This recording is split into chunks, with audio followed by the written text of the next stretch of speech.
हैं impact of rate of interest, right.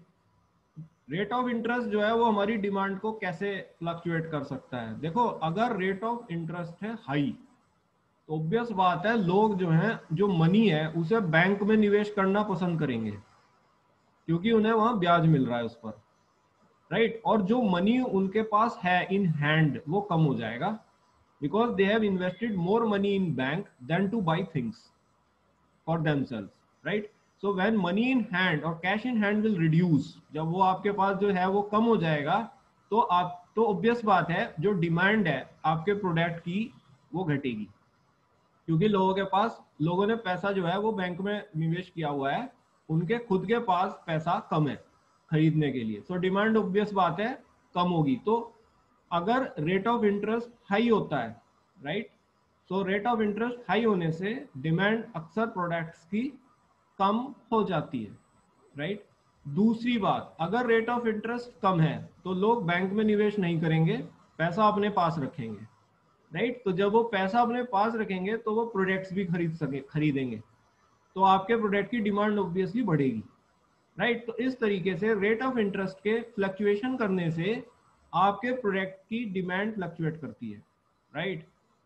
So the demand of a product fluctuates due to fluctuation in rate of interest. For example, when interest rate is high, people keep the money in banks rather than in hand, and thus demand of good falls, right? On other hand, when interest rate is low, people keep more money in hand rather than investing in bank, thus demand for goods increases, right? तो ये एक बहुत important concept है, rate of interest से demand का fluctuation करना। और ये भी आप समझिएगा कि रेट ऑफ इंटरेस्ट जो है, राइट, ये आपको बैंक पर 9% का हिसाब से होता है विच कैन चेंज, राइट। तो if this is changing so obviously your demand can change.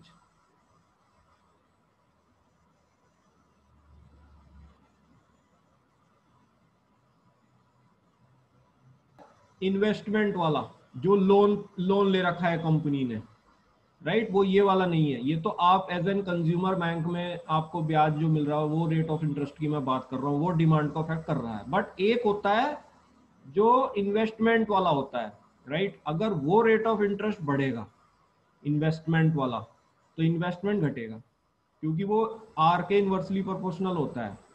Because if it is higher then the company has to give more interest, so they will reduce the investment, and when they will reduce the investment it means they are reducing the capital.